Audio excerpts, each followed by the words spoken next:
Good morning friends, स्वागत है आपका आपके प्लेटफॉर्म RWS सिविल सर्विसेज पर। और मैं तैयार हूं आपके लिए NCERT सार बैच को लेकर। सभी बच्चे जल्दी जुड़ेंगे ताकि क्लास की शुरुआत की जा सके आज एक नए चैप्टर के साथ। नया चैप्टर बहुत महत्वपूर्ण नहीं रहा है, अब तो नए जो NCERT आते हैं उनमें से उसको हटा भी दिया गया है। लेकिन मैं चाहूँगा कि आप एक झलक यहाँ ज़रूर देखें, क्योंकि इतिहास को अगर हम टुकड़ों में पढ़ते हैं तो बहुत सारी बातें समझ में आती नहीं है। बहुत सारे ऐसे परिप्रेक्ष्य होते हैं जो भारतीय इतिहास के विश्व इतिहास के साथ जुड़ते हैं, और आवश्यक नहीं है कि इसे केवल हम मध्यकाल में ही पढ़ें, बल्कि इसे हम आधुनिक भारत में भी, विश्व इतिहास में भी हर जगह पढ़ते हैं। तो प्राचीन भारत, मध्यकालीन भारत, आधुनिक भारत और विश्व इतिहास प्लस कल्चर, इसमें सब कुछ देखना होता है इतिहास विषय में। इसलिए यह थोड़ा सा अपेक्षाकृत बड़ा सब्जेक्ट हो जाता है, और केवल यही राजनीतिक विस्तार नहीं देखना होता है इतिहास के तहत, बल्कि देखना होता है हमें जितने भी सामाजिक, आर्थिक, राजनीतिक, सांस्कृतिक, धार्मिक सभी विस्तार को समझना होता है। तो स्वाभाविक है कि यह थोड़ा सा विस्तार लेकर के चलेगा। ठीक है बच्चे, जितने बच्चे जुड़ रहे हैं सभी का बेहद स्वागत है। एक बार मैं चैट देखूंगा फिर क्लास की शुरुआत करूंगा। Very good morning. ध्यान रखिएगा कल टेस्ट है, कल आपका टेस्ट होना है। Very good morning. तो टेस्ट जो होना है उसका याद रखिएगा कि वैसे तो मैं रोज़ टेस्ट लेता ही रहता हूँ, एक दो क्वेश्चन मैं डालता रहता हूँ, तो बहुत मुझे आवश्यकता ऑब्जेक्टिव टाइप वाले प्रश्न की नहीं लगती है कि बहुत अधिक विशु पहले आप उसको ही करें, जो आपका एग्ज़ाम है उसको पहले करें, क्योंकि दो एग्ज़ाम आप नहीं संभाल पाएंगे। पहले उसको करिए, फिर इसके लिए तो समय आपको मिल जाएगा। एक साल का समय वैसे भी रहता है, और एक साल तो कहने का होता है, थोड़ा बहुत अगर वैलिडिटी बढ़ानी होगी तो आपके लिए बढ़ा दिया जाएगा। पहले आप पुलिस की तैयारी करते हैं, पहले आप पुलिस की तैयारी करिए। इसमें क्या करे वाला सवाल ही नहीं, आपको पहले वही देखना होगा। देखिए, बेरोजगारी के दौर से आप गुजर रहे हैं, तो यहाँ पर प्रायोरिटी होती है कि जल्दी से जल्दी कोई नौकरी प्राप्त करें। सिविल सेवा के 3 चरण होते हैं, तो 1 साल इसमें लग जाता है। 1 साल की तैयारी प्लस 1 साल और हमें टाइम लग जाता है, अगर सब कुछ हमने अच्छे से किया तो। बहुत सारे बच्चे सीरियसली नहीं तैयारी करते हैं, एडमिशन ले लेते हैं लेकिन तैयारी सीरियसली नहीं कर पाते, फिर वो बीमार पड़ने लग जाते हैं, फिर वो अन्य काम में खो जाते हैं। तो उनको लगता है कि जब एडमिशन लेने से पहले उनको याद नहीं होता है कि हम बीमार पड़ेंगे या अन्य काम भी, जब वो ले लेते हैं तब उनके मन में डाइवर्सिफिकेशन आ जाता है। क्यों आता है डाइवर्जन पता है? क्योंकि आपको कोर्स फिर भारी लगने लग जाता है, आप समझते नहीं हैं बातों को, तो कोर्स भारी लगता है। आप स्कूल के दिनों को याद करिए, स्कूल जाने का तब मन आपको नहीं करता जब स्कूल के सिलेबस को आप समझ नहीं पाते। तो यहाँ पर हमें एक अनुशासन तो दिखाना ही पड़ता है, सेल्फ अनुशासन लाना पड़ता है, सभी काम के बीच में कैसे तालमेल स्थापित करें। तो सबसे पहले अगर कोई जॉब मिल रहा है तो उसको आप ले लीजिए, उससे एक तनाव से आप मुक्त हो जाते हैं, और देन फिर क्लास की शुरुआत करिए। तो यहाँ पर हम देखेंगे संघर्ष का काल। संघर्ष का काल मतलब वह काल होता है, ये संघर्ष का काल हम कहाँ पढ़ रहे हैं? चैप्टर नंबर 2 में पढ़ रहे हैं, और यह है आपका संघर्ष का युग। चैप्टर नंबर 5 है क्लास 11 का ओल्ड NCERT। इसके बाद हम लोग दिल्ली सल्तनत में एंट्री करेंगे। ध्यान रखिएगा कि दिल्ली सल्तनत वाले भाग में थोड़ा सा मैं PDF का प्रयोग करने जा रहा हूँ, ताकि आपका नोट्स भी बन जाए। PDF तो मेरा जानते हैं कि संपूर्ण में होता है, कोई इक्का दुक्का लाइन लिख करके मैं PDF नहीं दूंगा। PDF ऐसा दूंगा जिससे कि आप नोट्स बना सकें, लेकिन थोड़ा PDF का प्रयोग करेंगे, खास करके राजनीतिक विस्तार के को लेकर के, और फिर जो सामाजिक आर्थिक विस्तार होगा उसको होगा तो लिख करके पढ़ेंगे, क्योंकि सब कुछ लिख करके पढ़ेंगे तो कोर्स और भी ज़्यादा लिंगर होता चला जाएगा। तो यहाँ पर हमें इस चैप्टर को देखना है, संघर्ष का युग। अब संघर्ष के युग का मतलब क्या है, जरा इसको हम समझ लेते हैं। पहले यहीं ले लेते हैं, यहीं पर पहले मैं हेडिंग डाल देता हूँ, संघर्ष का युग।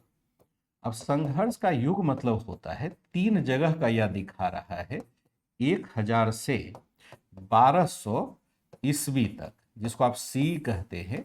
इस बीच में क्या संघर्ष हुआ, खास करके मध्य एशिया में क्या संघर्ष हुआ, या मध्य एशिया की राजनीतिक स्थिति कैसी रही, फिर भारत की राजनीतिक स्थिति कैसी रही, और फिर दोनों को मिला करके हमें पढ़ना होता है।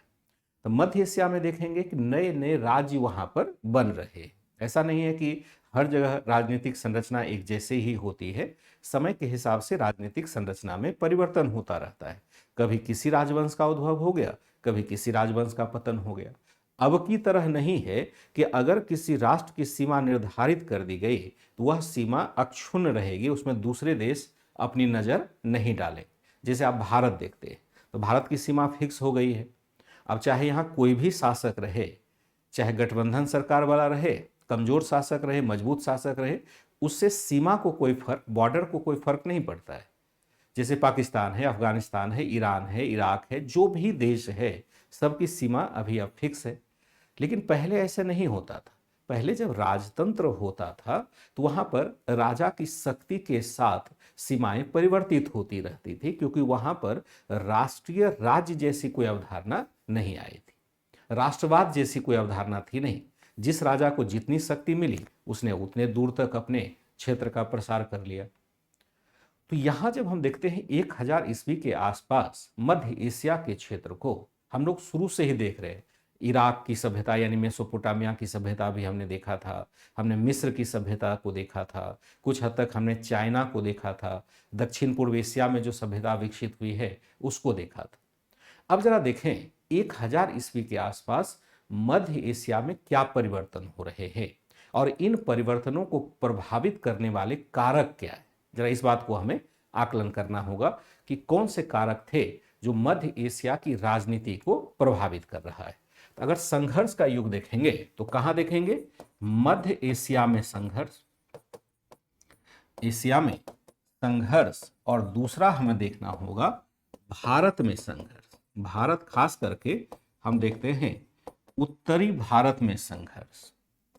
यह दोनों इस बिंदु में शामिल है, इस में शामिल है ये जो आपका चैप्टर है। अगर हम मध्य एशिया की बात करें, मध्य एशिया में हम क्या देखते हैं? एशिया का संघर्ष अगर देखें तो यहां पर सबसे पहले हमें देखना होगा प्रभावित करने वाला कारक क्या रहा है। प्रभावित करने वाला कारक क्या रहा है? प्रभावित करने वाला कारक क्या रहा? तो सबसे जो महत्वपूर्ण हो जाएगा प्रभावित करने वाला कारक वो होगा इस्लाम का उद्भव। क्या हो जाएगा? इस्लाम का उद्भव तथा प्रसार सबसे महत्वपूर्ण कारक हो जाएगा। आप जानते हैं कि लगभग 630 ईस्वी के आसपास इस्लाम का विकास होता है अरब क्षेत्र में। कब होता है? 630 ईस्वी के आसपास, ईस्वी के आसपास अरब क्षेत्र में इस्लाम का उद्भव होता है। इस्लाम का उद्भव हुआ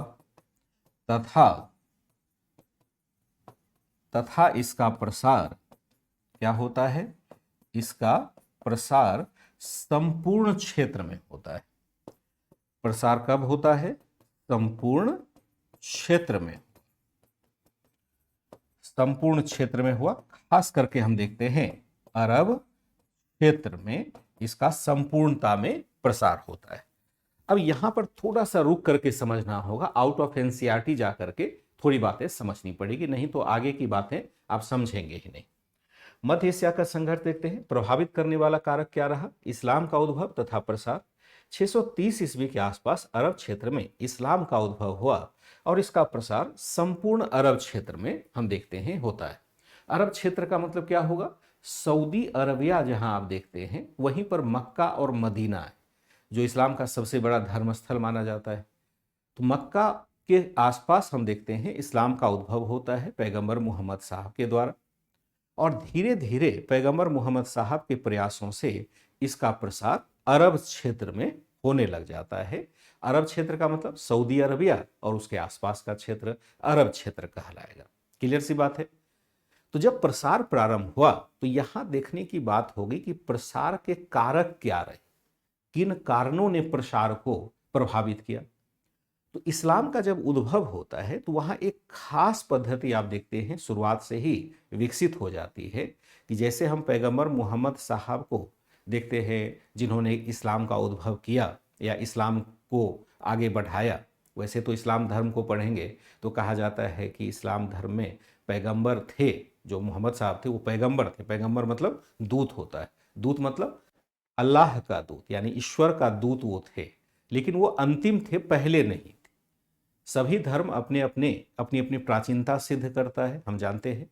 जैसे हमने जैन धर्म को पढ़ा था तो जैन धर्म में हमने 24 तीर्थंकर की परिकल्पना कर ली थी और हर तीर्थंकर को 600 वर्ष, 500 वर्ष, 600 वर्ष जीवित दिखाया गया था। इसका मतलब है 25 मल्टीप्लाई 5 कर ले तो इसका मतलब है कि लगभग एक आध लाख साल पहले यह सभ्यता चल रही होगी। यानी जैन धर्म का उद्भव एक आध लाख साल पहले हुआ होगा, और जबकि पहले हम देखते हैं 10,000 से पहले, यानी 10,000 ईसा पूर्व से पहले तो यहाँ कोई बसा ही नहीं था। तो यही स्थिति सभी के पास है, चाहे हिंदू धर्म में करें। हिंदू धर्म सनातन धर्म को कहेंगे कि रामचंद्र जी तो भाई त्रेता युग के थे। अब त्रेता युग का काल कैसे रहा है? लाखों वर्ष पहले त्रेता युग था। इसी तरह से इस्लाम भी अपनी प्राचीनता सिद्ध करता है, हर धर्म करता है।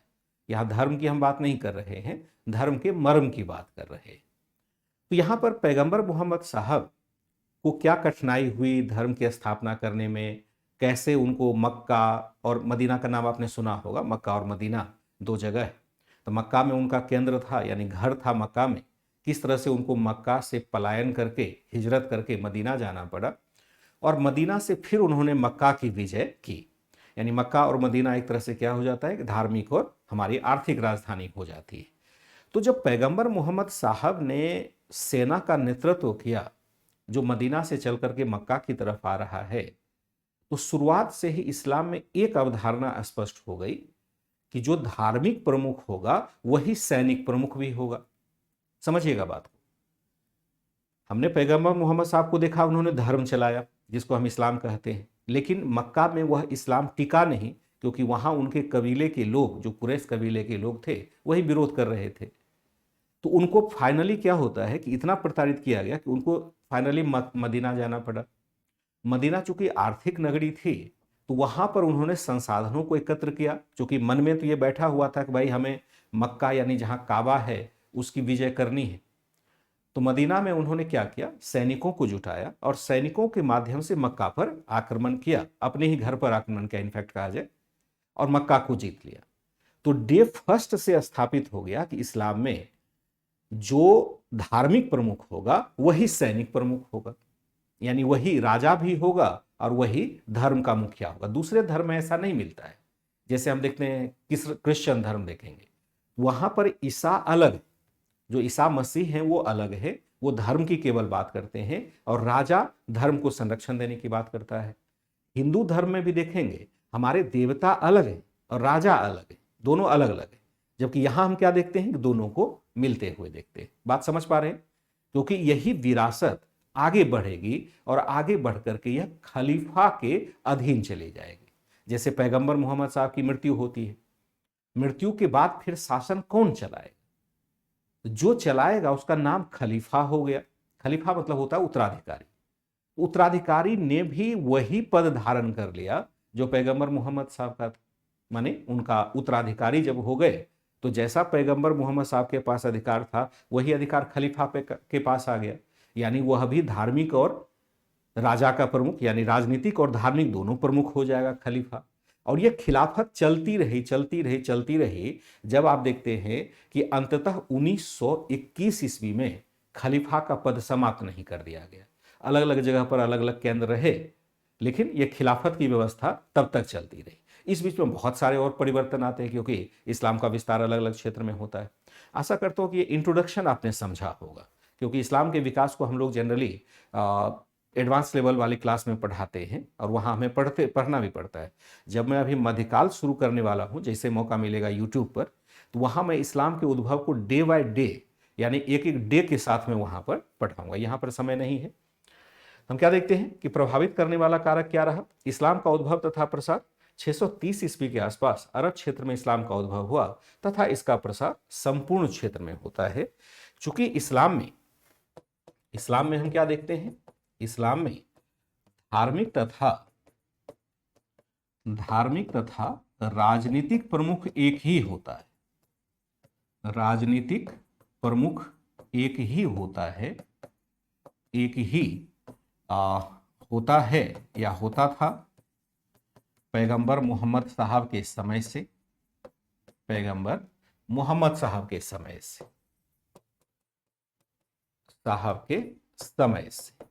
तो इसके समय से हम देखते हैं। उससे पहले के इस्लाम को नहीं जानते हैं। इस्लाम में धार्मिक तथा राजनीतिक प्रमुख एक ही होता था। तो क्या होता है, तो आगे मोहम्मद साहब के पश्चात क्या हो जाता है, साहब के पश्चात यह परंपरा भी चलती रही, यह परंपरा भी चलती रही, यह परंपरा भी चलती रही और चलती रही। इसी क्रम में क्या कहा गया, इसी क्रम में पैगंबर मोहम्मद साहब के उत्तराधिकारी को क्या कहा गया, उत्तराधिकारी को खलीफा कहा गया, उत्तराधिकारी को क्या कहा गया, खलीफा कहा गया, कहा गया। अब ध्यान रखिएगा, खिलाफत इसी खलीफा से क्या निकला है, इसी खलीफा शब्द से, ये आउट ऑफ एनसीईआरटी जा रहे से खिलाफत शब्द निकला है, जिसका मतलब होता है शब्द निकला है जिसका तात्पर्य क्या है, जिसका तात्पर्य है खलीफा का साम्राज्य, खलीफा का साम्राज्य। ठीक है, हमने क्या देखा कि इस्लाम में धार्मिक तथा राजनीतिक प्रमुख एक ही होता है पैगंबर मोहम्मद साहब के समय से, तो आगे मोहम्मद साहब के पश्चात यह परंपरा भी चलती है। और इसी क्रम में हम क्या देखते हैं कि पैगंबर मोहम्मद साहब के उत्तराधिकारी को खलीफा कहा गया और इसी खलीफा शब्द से खिलाफत शब्द निकला है, और खिलाफत शब्द जो निकला है जिसका तात्पर्य होता है खलीफा का साम्राज्य निकला है, जिसका अर्थ क्या होता है, खलीफा का साम्राज्य।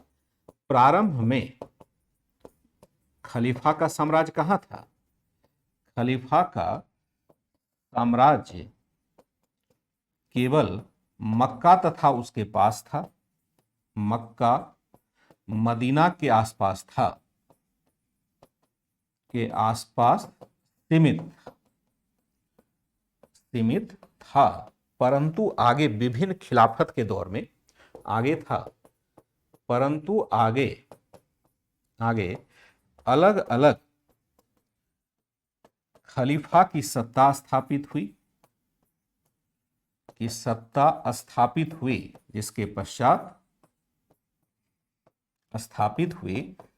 पश्चात क्या होता है, जिसके पश्चात इस साम्राज्य का विस्तार विभिन्न क्षेत्रों में हुआ। इस साम्राज्य का विस्तार क्या होता है, विस्तार लगभग संपूर्ण मध्य एशिया में हो गया, लगभग संपूर्ण मध्य एशिया में होता है, एशिया तक हो गया। अब कुछ बातें मैंने संक्षेप में लिखी है ताकि मैं समझा पाऊं, एक बार मैं पढ़ता हूं फिर मैं इसका मीनिंग समझाऊंगा। इस्लाम में धार्मिक तथा राजनीतिक प्रमुख एक ही होता है, पैगंबर मोहम्मद साहब के समय तो आगे मोहम्मद साहब के पश्चात यह परंपरा भी चलती है। इसी क्रम में पैगंबर मोहम्मद साहब के उत्तराधिकारी को खलीफा कहा गया। इसी खलीफा शब्द से खिलाफत शब्द निकला है, जिसका तात्पर्य है खलीफा का साम्राज्य।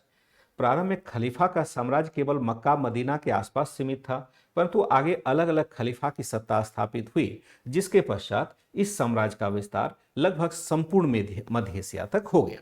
शुरुआत में हमने क्या देखा कि शुरुआत में जब प्रचार होता है तो केवल मक्का और मदीना तक होता है। जब हम पैगंबर मोहम्मद साहब को देखते हैं, वो तो कम ही दिन जीवित रहते हैं, तो लगभग वहीं पर वह साम्राज्य स्थापित था। लेकिन जब खलीफा की सत्ता आई तो खलीफा की सत्ता आने में भी बड़ा बवाल सा खड़ा हो गया, क्योंकि एक समूह ने कहा कि पैगंबर मोहम्मद साहब से लगाव है सभी जनता को, क्योंकि उनके आधार पर ही उन्होंने अच्छा जीवन जीना सीखा था, और द्वेष रहित जीवन, यानी एक तरह से परंपरागत तौर पर हम देखें तो समाज में एक विद्वेष होता है, ऊंच नीच का भेद होता है, और पैगंबर मोहम्मद साहब ने ऊंच नीच के भेद के बगैर हम देखते हैं जीवन जीना सिखाया, तो लोगों को उनके प्रति एक विशेष श्रद्धा आ जाती है। जब विशेष श्रद्धा आती है तो पैगंबर मोहम्मद साहब के कुछ अनुचर ऐसे थे जिन्होंने कहा कि भाई पैगंबर मोहम्मद साहब के वंश से ही हमारी परंपरा आगे चलनी चाहिए, यानी खिलाफत आगे पैगंबर मोहम्मद साहब से ही चलनी चाहिए। जबकि जो पैगंबर मोहम्मद साहब के सच्चे अनुयायी थे, एक ने कहा कि वंश परंपरा यानी रक्त संबंध के आधार पर चलाइए, पैगंबर मोहम्मद साहब की बेटी है, बेटा है, उनको ही आप खलीफा बनाइए।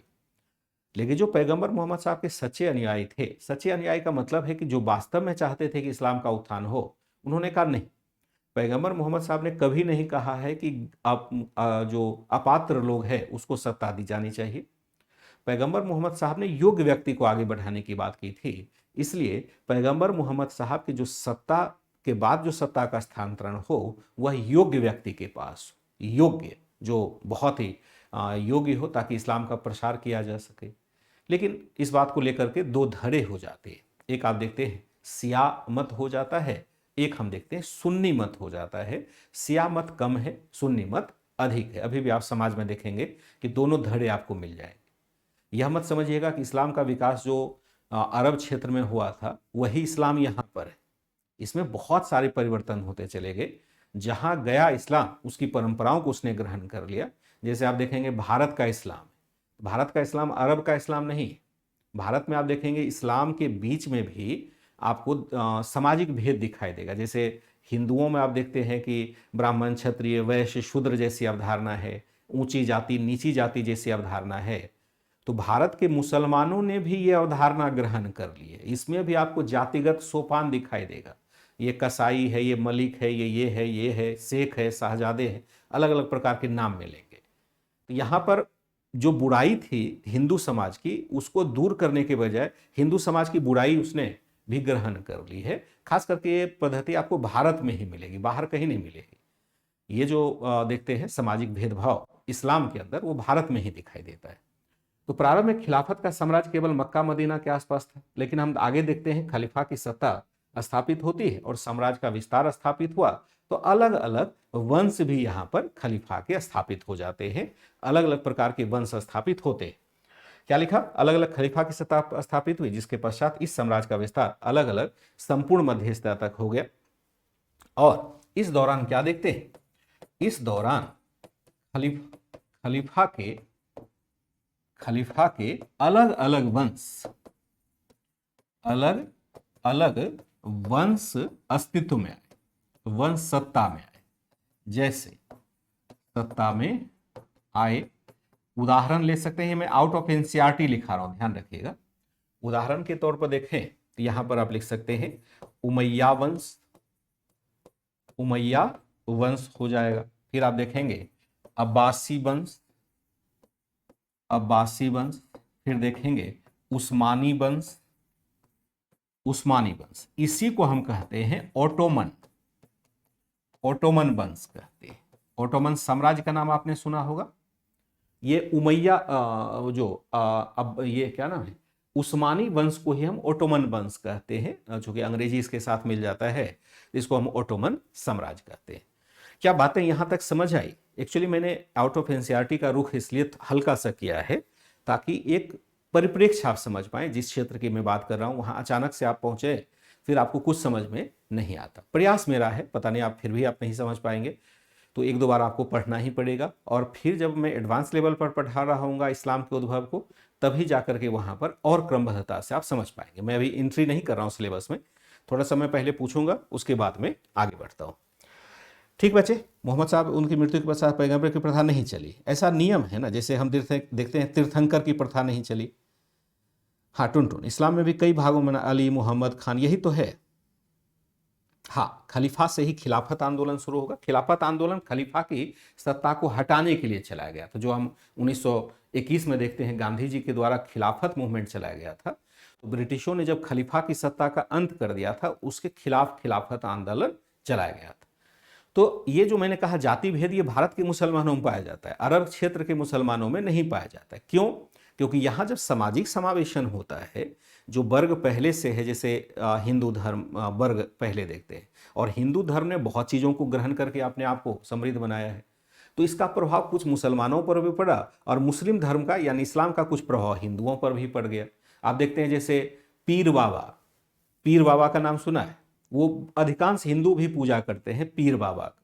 जैसे कबीर देखते हैं, साईं भगवान देखते हैं। ये सब क्या है? असल में इस्लाम के देवता थे, लेकिन धीरे धीरे ये हिंदू देवता के साथ समाहित होते चले गए। तो बहुत सारे ऐसे समावेशन हमारे होते हैं। अब हम किसी को अलग नहीं कर सकते। जो हम बार बार कहते हैं ना कि आपके अंदर जो धार्मिक कट्टरता होती है वो बेफजूल का है, क्योंकि ना तो इस्लाम उस रूप में है और ना हिंदू उस रूप में है। सब ने एक दूसरे को ग्रहण कर लिया है। तो ना कंप्लीट इस्लामिक कोई व्यक्ति हो सकता है और ना कोई कंप्लीट कहे कि मैं सनातनी हूं, क्योंकि बहुत सारी परंपराएं हमारी साथ चल रही होती, बहुत चीजों को हमने ग्रहण कर लिया है। हमने क्या देखा, इस दौरान खलीफा के अलग अलग वंश सत्ता में आए। उदाहरण है उमैया वंश है, अब्बासी वंश है, उस्मानी वंश है, आदि आदि सत्ता हम देखते हैं यहां पर स्थापित होता है। इस दिशा में हम क्या देखते हैं कि आगे हम क्या देखते हैं कि आगे हम देखते हैं कि मध्य एशिया में, आगे मध्य एशिया में, मध्य एशिया में अब्बासी खिलाफत का, अब्बासी खिलाफत का पतन होता है। खिलाफत का जब पतन हो गया तो तुर्की क्षेत्र में, जो वर्तमान टर्की का क्षेत्र है, तुर्की क्षेत्र में, ध्यान रखिए क्योंकि हर जगह इस्लाम तो नहीं है, नया नया हम फैल रहे हैं और जहां गए हैं तो वह दूसरे धर्म के ऊपर हमने एक तरह से हमला करके उसको जीता हुआ है, क्योंकि जहां पर गए वहां तो दूसरे धर्म के लोग हुआ करते थे। जैसे आप देखें मंगोल, मंगोल को हम क्या कहते हैं, सबसे बड़ा नेता मंगोल का चंगेज खान है। खान उपाधि जनरली हम मुस्लिमों के लिए प्रयुक्त होते हुए देखते हैं ना, खान, अहमद खान, ये खान, सरफराज खान, जो भी खान है।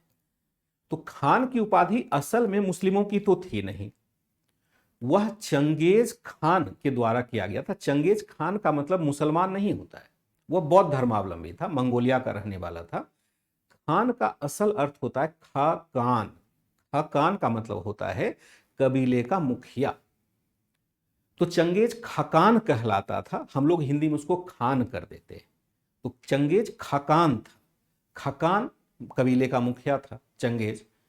तो लेकिन चंगेज खान के बाद लगभग 100 साल के बाद आप देखेंगे जब चंगेज खान की मृत्यु हुई तो मंगोल जो थे बौद्ध धर्मावलंबी, उस पर इस्लाम का प्रभाव आया और उसने इस्लाम धर्म ग्रहण कर लिया। तो उसने अपनी उपाधि वही बनाए रखी, खान उपाधि बनाए रखी। क्योंकि खान उनकी उपाधि पहले से चली आ रही थी, धीरे धीरे सभी जगह पर जो कबीले के मुखिया हुआ करते थे उसने खान उपाधि धारण कर ली, और कबीले के मुखिया ने खान की उपाधि धारण की तो उसके वंशजों ने भी वही उपाधि धारण कर ली। चूंकि ये लंबी प्रक्रिया रही, अब हमको लगता है कि खान उपाधि मुस्लिम का है। जबकि आप बिहार के क्षेत्र में देखेंगे जो खास करके नेपाल से सटा हुआ इलाका है, तो वहां पर ब्राह्मणों को भी हम खान उपाधि प्रदान करते हुए देखते हैं। खान उपाधि खांटी ब्राह्मण भी प्रयोग में लाते। तो इसलिए बड़ा कॉम्प्लेक्स है, अगर आप जितना पढ़ेंगे ना उतनी अज्ञानता आपकी अस्पष्ट होती चली जाएगी। तो बहुत सारी बातें एक दूसरे से बहुत घुली मिली है। मैं तो संक्षेप में बता रहा हूं, तो मुझे मतलब और बताने की इच्छा होने लगती है, लेकिन मैं वहां जाऊंगा नहीं क्योंकि फिर कोर्स बहुत पीछे चला जाएगा। आगे हम क्या देखते हैं कि मध्य एशिया में अब्बासी खलीफा का जब हम पतन देखते हैं तो वहां पर क्या होता है कि वहां पर, हाँ, आगे मध्य एशिया में अब्बासी खलीफा का जब पतन हुआ तो तुर्की क्षेत्र में कुछ तुर्की योद्धाओं के द्वारा क्षेत्र में कुछ तुर्की योद्धाओं के द्वारा क्या किया गया, योद्धाओं के द्वारा अपने राज्य को स्थापित करने का प्रयास किया गया। राज्य को स्थापित करने का प्रयास किया गया। ये तुर्की कौन थे? तुर्की एक कबीला समूह था। करने का प्रयास किया गया। ये तुर्की योद्धा क्या थे? जो तुर्की योद्धा थे तुर्क क्षेत्र के थे, इसलिए हम इसको तुर्क कहते हैं। तुर्की योद्धा जो है ये कबीलाई पद्धति में विश्वास रखने वाले प्रचंड योद्धा थे जिनको पहले क्या होता था, जिनको पहले राजमहल की सुरक्षा के लिए रखा जाता था। पहले राजमहल की सुरक्षा के लिए रखा जाता था, सुरक्षा गार्ड के रूप में नियुक्त किया जाता था, नियुक्त किया जाता था। अब यह भी इस्लाम नहीं है, बाद में हम देखेंगे तुर्की लोगों को, जैसे हम देखते हैं भारत में तुर्की सल्तनत की स्थापना होती है। तुर्की लोग कौन है? जो तुर्क में रहते हैं। तुर्क मतलब जो तुर्की अभी है, टर्की का, टर्की जिसको कहते हैं, अभी तुर्क नहीं कहते, अभी टर्की कहते हैं। अब तो नया नाम उसका हो गया टर्की। तो टर्की में जो लोग रहता था, तुर्की क्षेत्र में जो लग रहता था, उसको हम तुर्की कहते हैं, तुर्क कहते हैं। और ये पहले योद्धा तो थे, कबीलाई योद्धा थे, और इनका काम, चूंकि मजबूत योद्धा थे, बहुत कठिन लड़ाई लड़ने में भी सक्षम थे, इसलिए इनको जनरली सिक्योरिटी गार्ड के रूप में हम रखते थे। राजमहल की सुरक्षा में इनको पहले रखा जाता था, इनका और कोई काम नहीं था। और ये इस्लाम के थे भी नहीं, इस्लाम धर्म से बाहर के थे, तो इनको हम केवल क्या रखते हैं? राजमहल की सुरक्षा में यहां पर रख देते। जब हम कमजोर होने लगते हैं तो हम क्या देखते हैं?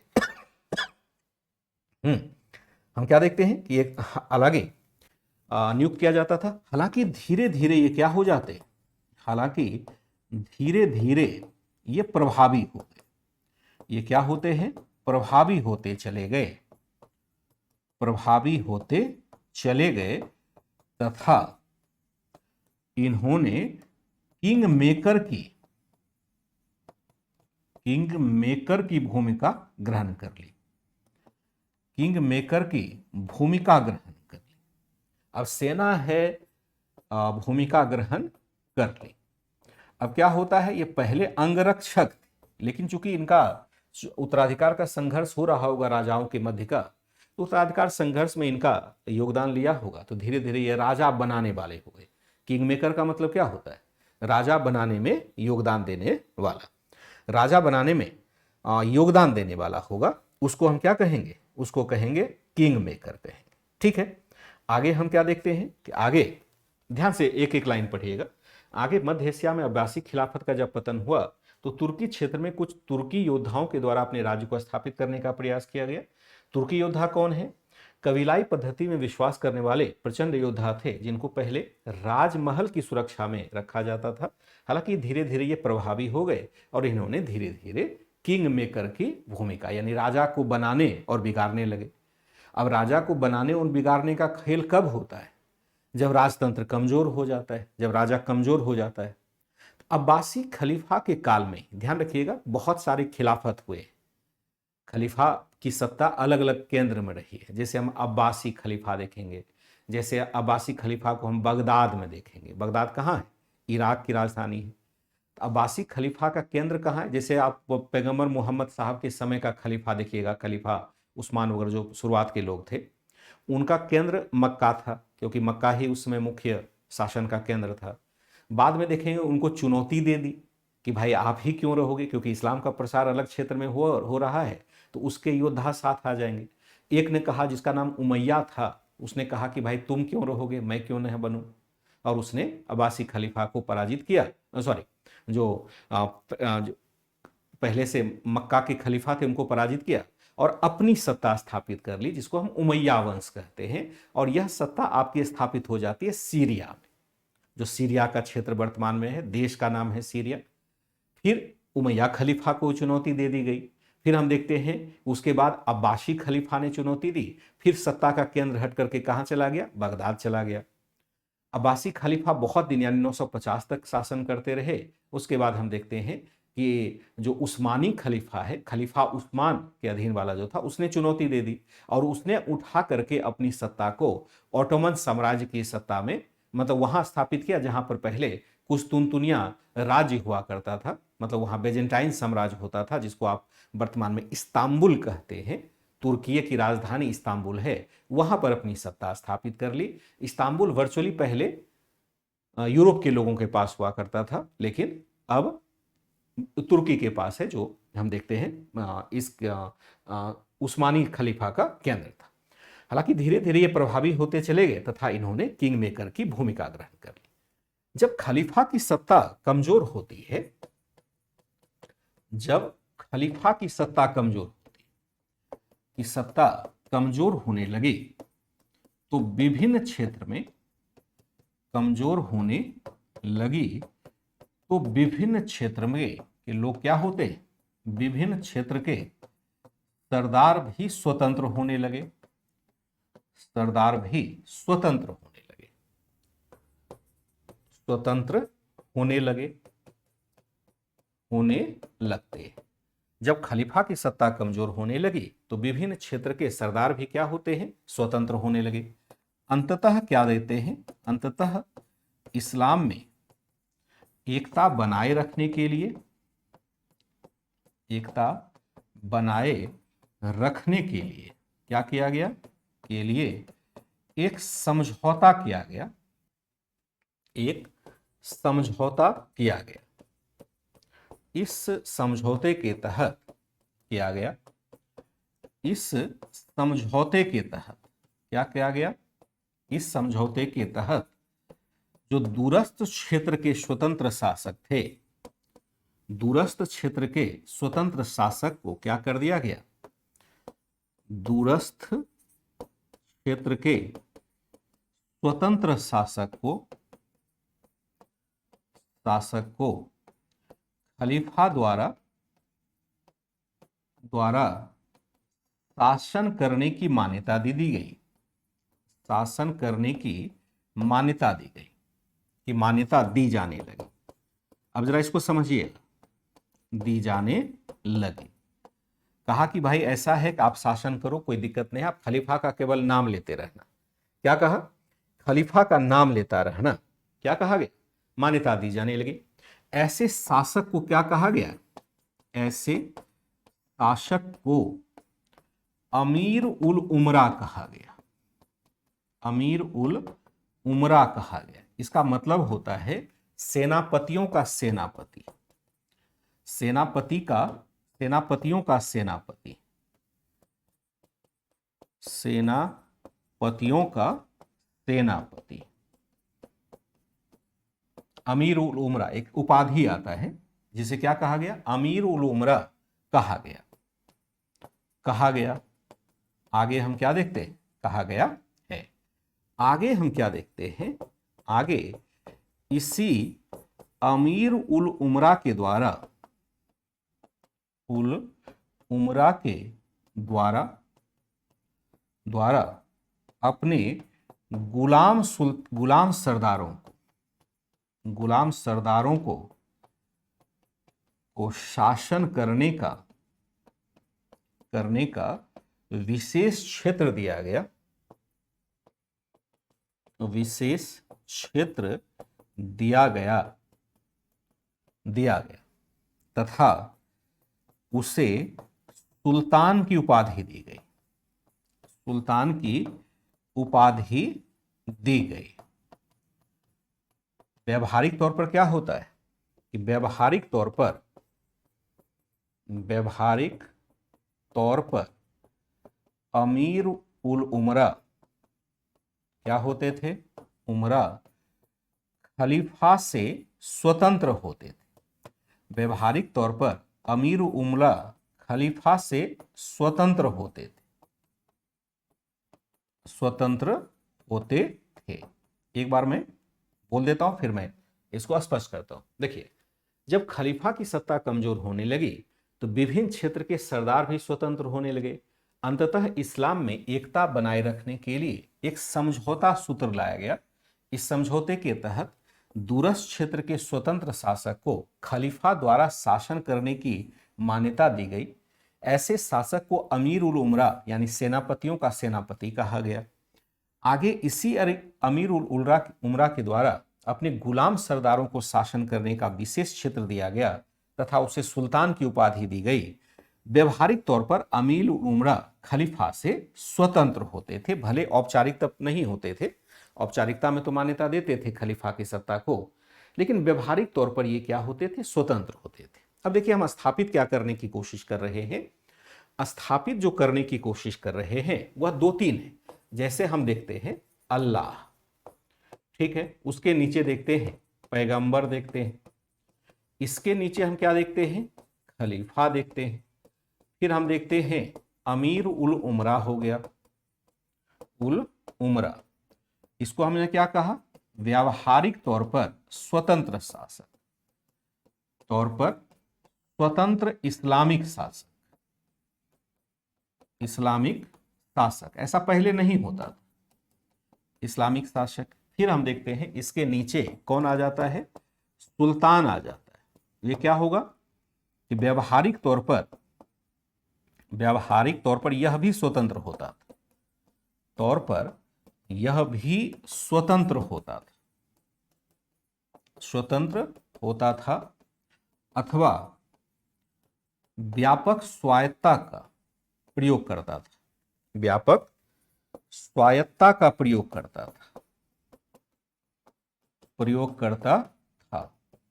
व्यापक स्वायत्ता का प्रयोग करता था। यहां नोट कर लीजिएगा कि अमीर उल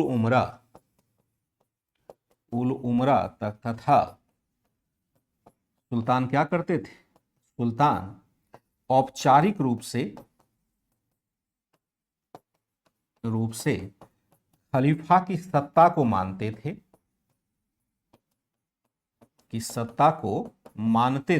लेकिन क्या होता है, लेकिन व्यावहारिक रूप से वे स्वतंत्र होते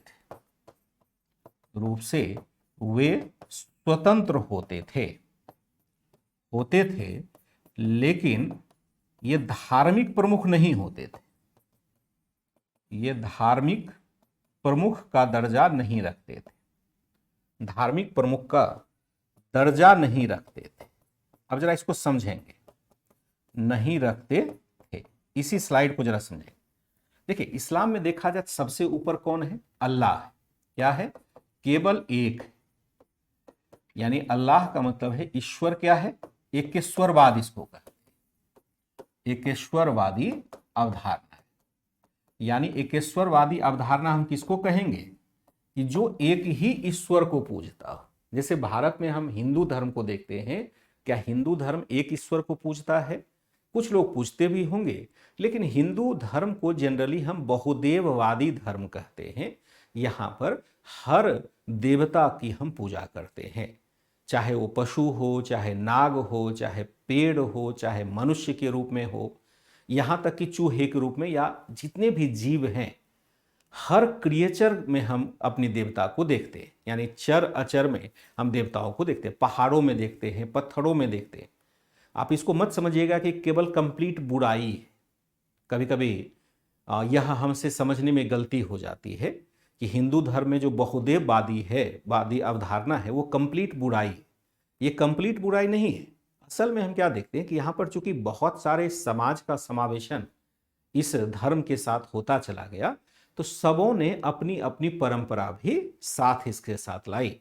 जो आदिवासी समूह थे उसने अपनी परंपरा लाई, जो परंपरागत समूह थे उसने अपनी परंपरा लाई। तो यहाँ पर बहुत सारी परंपराएं स्थापित हो जाती है।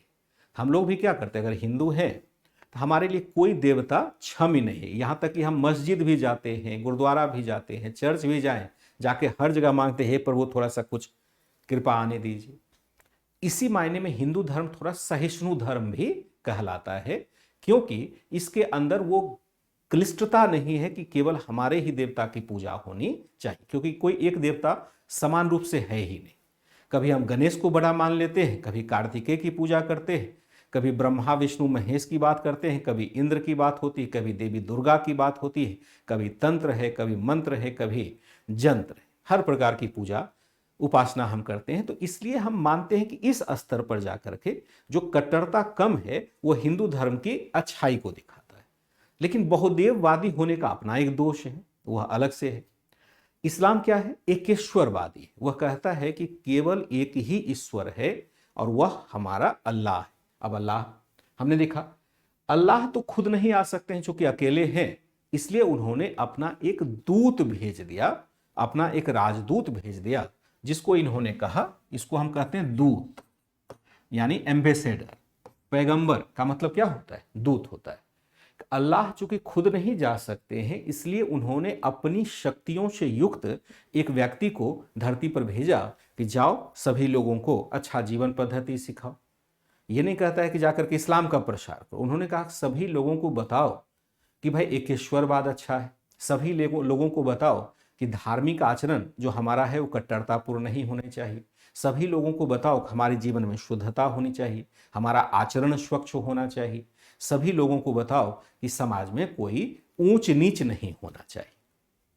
ठीक है, उन्होंने पैगंबर साहब को नियुक्त कर दिया और पैगंबर साहब आते हैं यहाँ पर केवल एक नहीं आते हैं, कहा जाता है इस्लाम में 7 पैगंबर है और जो मोहम्मद साहब है वो अंतिम पैगंबर है। ये क्या है, मोहम्मद साहब क्या है, साहब अंतिम पैगंबर है, अंतिम पैगंबर। इसके बाद फिर पैगंबर नहीं बनेगा, क्योंकि फिर धर्म कैसे आगे बढ़ेगा। जैसे आप देखते हैं कि जैन दर्शन में हम परिकल्पना करते हैं कि 24 तीर्थंकर थे और 24वें तीर्थंकर भगवान महावीर थे, तो 25वां तीर्थंकर क्यों नहीं बढ़ा। तो यही हमें धर्म की असलियत समझ में आ जाती है कि असल में जो धर्म शुरू हुआ था वो वहीं से शुरू हुआ था और वहीं पर वह खत्म हो गया, नहीं तो 25वां तीर्थंकर होता। उन्होंने कहा नहीं नहीं, अब तीर्थंकर कोई नहीं बनेगा और हमने जो कहा वही आपको पालन करना चाहिए। उसी हिसाब से यहाँ का पैगंबर साहब लास्ट हैं, इसके बाद कोई पैगंबर नहीं आएंगे, इनके बाद कोई पैगंबर नहीं होगा, तो इनके वचन को ही हम लेकर के आगे बढ़ते हैं।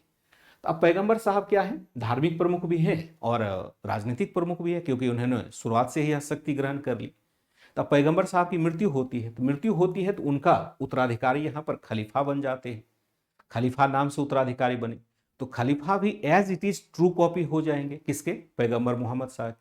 जो अधिकार पैगंबर मोहम्मद साहब को था धार्मिक और राजनीतिक, वही अधिकार खलीफा को भी आ गया। लेकिन चूंकि एक्सपेंड हो रहा है इस्लामिक साम्राज्य, तो क्या हर जगह एक खलीफा की सत्ता को हम स्वीकार करेंगे। ध्यान रखिएगा, राजनीति बड़ी कठोर चीज होती है, वह पिता पुत्र के रिलेशन को नहीं देखता है, बल्कि किसी भी रिलेशन को वह नहीं समझता है, तो दूसरे के रिलेशन को क्या समझेगा।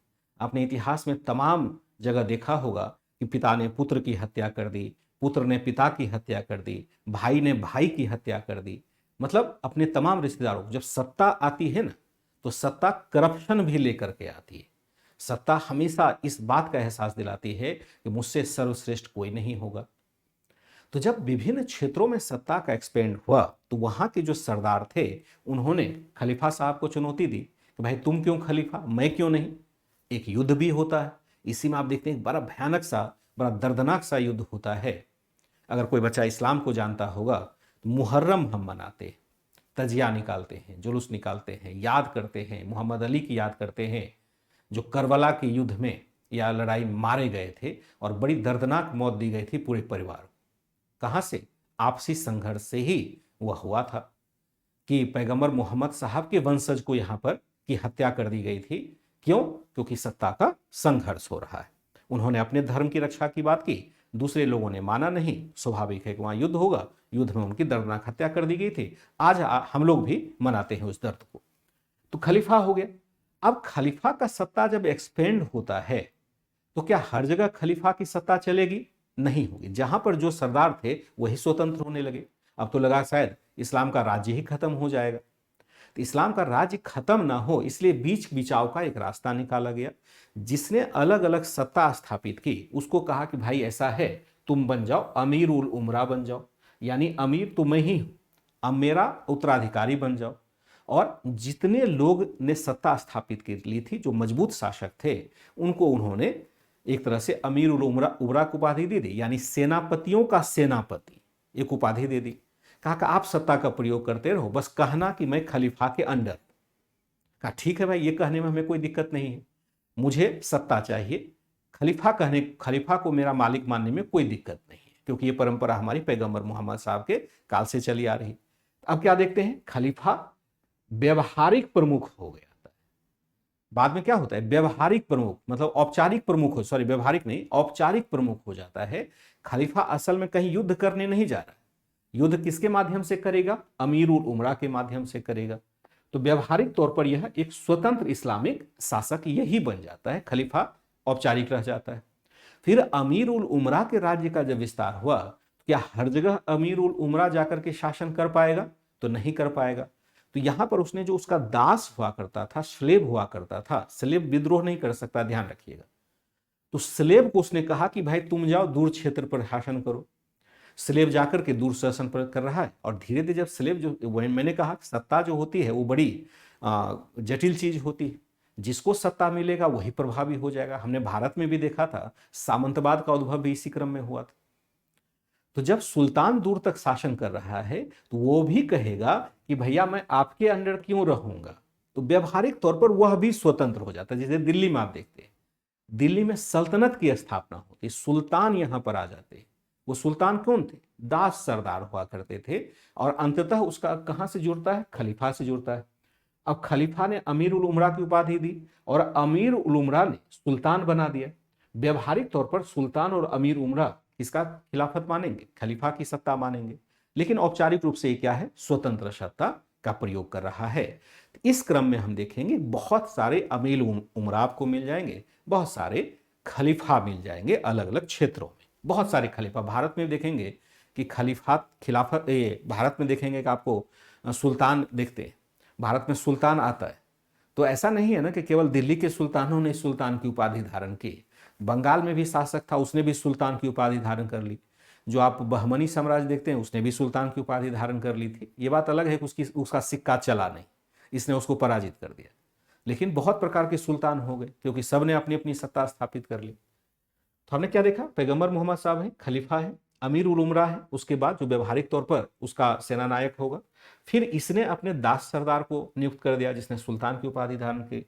यहां हमने क्या देखा? अमीर उल उमरा और सुल्तान औपचारिक रूप से खलीफा की सत्ता को मानते थे, लेकिन व्यवहारिक रूप से वे स्वतंत्र होते थे, लेकिन ये धार्मिक प्रमुख का दर्जा नहीं रखते थे।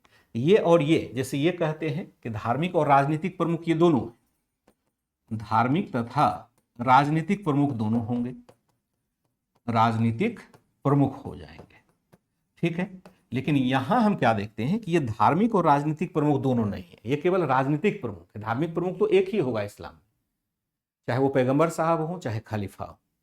उसके नीचे धार्मिक प्रमुख बनने का अधिकार किसी के पास नहीं होगा, क्योंकि पैगंबर मोहम्मद साहब से परंपरा चली आ रही है।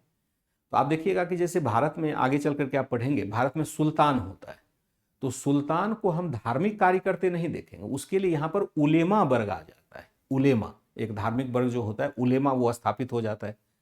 उलेमा वर्ग यहां नहीं होगा, क्योंकि धार्मिक प्रमुख तो खुद ही है, होगा तो बस सहायक के रूप में होगा।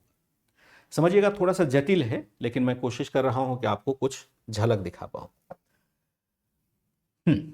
मुहर्रम इसी दिन होता है, ठीक है, बिल्कुल है। सामंतवाद की प्रक्रिया शुरू हो गई, हाँ, एक तरीके से कह सकते हैं संजना पर। अशोक से पहले काल में जो शासक था ऐसा किया। अशोक तो बहुत पहले हो गया ना, अशोक की तो बात ही नहीं हो रहा ना। किंग मेकर का मतलब है जो राजा बनाता है, जो राजा बनाने लगता है। जैसे कि अभी आप देखेंगे कि चुनाव हुआ तो सबको शासन, सबको नहीं मिला, क्या कहते हैं, सबको मतलब बहुमत नहीं मिला किसी भी पार्टी को। अब जिसके मदद से आप सरकार बना लेंगे वो किंग मेकर हो जाएगा। यानी उसने राजा बनाया, उसने समर्थन खींच लिया, राजा गया गायब।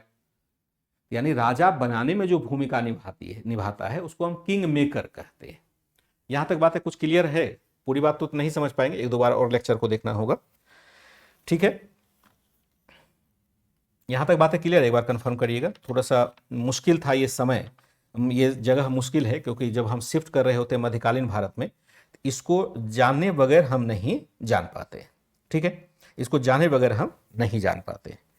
आगे हम क्या देखते हैं कि आगे, हाँ, एक गुलाम, सुल्तान गुलाम ही होता था। गुलाम सरदार को ही हम सुल्तान कहते हैं। सुल्तान जो होता है गुलाम ही होता है, गुलाम सरदार होता था। आगे हम क्या देखते हैं? आगे धीरे धीरे क्या होता है कि धीरे धीरे इस्लामिक सत्ता का विस्तार संपूर्ण मध्य एशिया में होता है, संपूर्ण मध्य एशिया में हुआ। मध्य एशिया तथा अफगानिस्तान तक होता है, मध्य एशिया तथा अफगानिस्तान तक होता है, एशिया तथा अफगानिस्तान तक हुआ, अफगानिस्तान तक हुआ। इसी क्रम में हम क्या देखते हैं? अफगानिस्तान तक हुआ। इसी क्रम में भारत की राजनीतिक राजनीतिक विखंडन की स्थिति का फायदा उठाने के लिए, विखंडन की स्थिति का फायदा उठाते हुए, विखंडन की स्थिति का फायदा उठाते हुए, फायदा उठाते हुए क्या हो जाता है, इसी क्रम में भारत की राजनीतिक विखंडन की स्थिति का फायदा उठाते हुए अनेक इस्लामिक सरदारों ने, इस्लामिक सरदारों ने क्या किया, सरदारों ने धन लाभ की अपेक्षा से, धन लाभ, लाभ को हम कहते हैं धन लोलुपता, धन लोलुपता की, या लाभ में लिख देता हूं, धन लोलुपता कहेंगे, धन लाभ यानी धन की प्रतीक्षा, लोलुपता की इच्छा से भारत पर आक्रमण किया, भारत पर आक्रमण किया। इनमें प्रमुख थे गजनवी शासक थे, पहला होगा गजनवी शासक, गजनवी शासक, और दूसरा जो हो जाएगा वह होगा गोरी शासक। दो यहां पर हम देखते हैं भारत की तरफ आक्रमण किया जाता है। क्या दिखता है, धीरे धीरे इस्लामिक सत्ता का विस्तार लिखना है। इस्लामिक सत्ता का विस्तार संपूर्ण मध्य एशिया तथा अफगानिस्तान तक हुआ। इसी क्रम में भारत की राजनीतिक विखंडन की स्थिति का फायदा उठाते हुए अनेक इस्लामिक सरदारों ने धन लाभ या धन लोलुपता की इच्छा से भारत पर आक्रमण किया। इनमें प्रमुख थे गजनवी शासक या गोरी शासक।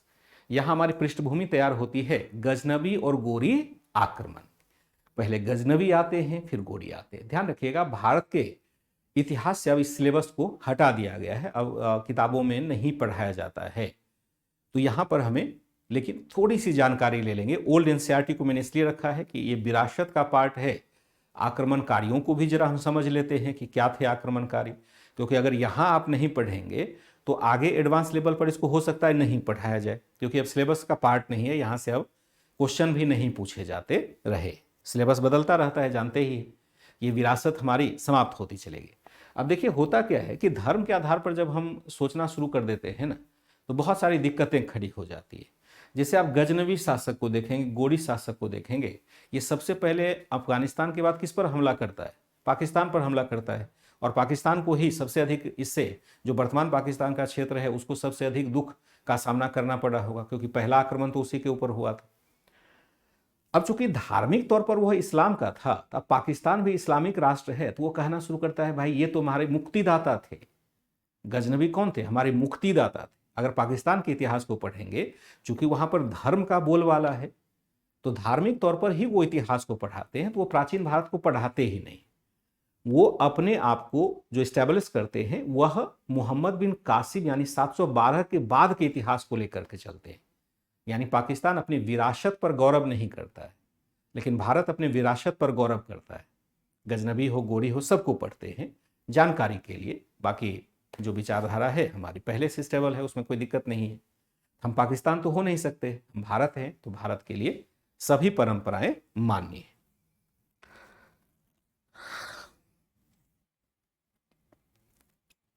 नहीं मिलती है, नहीं मिलती है। मध्यकालीन हिस्ट्री कितने क्लास होगी, ये कैसे कहेगा निधि सक्सेना कितने क्लास होगी? आप कितने क्लास में समझ पाएंगे? मैं तो 2 क्लास में मध्यकालीन भारत समाप्त कर दूं, जैसे कि मैंने एनसीईआरटी को समाप्त किया था। अगर आपको बोरियत लग रहा है तो आप क्लास को छोड़ दीजिए। बाकी ये वनडे का एग्जाम नहीं आप दे रहे हैं ना, तो वनडे एग्जाम की तैयारी नहीं करवा रहे हैं कि 5 क्लास में पूरा आधुनिक भारत समाप्त, 1 क्लास में संपूर्ण आधुनिक भारत समाप्त। क्या वो अपेक्षा आप रख रहे हैं कि क्लास वैसे काउंट करें? यह अपेक्षा रख रहे हैं कि हमारी पूरी समझ विकसित। मेरे पास दोनों तरीके हैं। मैं ऐसा फाट हो जाऊं कि फिर तो आपको मतलब समझिए 5 दिन में हिस्ट्री खत्म। मैं प्रयास क्यों कर रहा हूं? वैसा करना तो मेरे लिए दबाव भी है। कोचिंग भी चाहती है कि समय से सिलेबस हो जाए, लेकिन मैं अपनी क्षमता का मतलब प्रदर्शन करते हुए, कोचिंग से भी जूझते हुए मैं देना चाहता हूँ भाई कम से कम एक बार जीवन में बढ़िया से तो पढ़ो। बस एक बार पढ़ो, लेकिन पढ़ो बढ़िया से, नहीं तो जीवन भर तरसते रह जाओगे कि तैयारी हमारी अच्छी नहीं हो पाई। इजाज़त दीजिए, बाय एंड टेक केयर।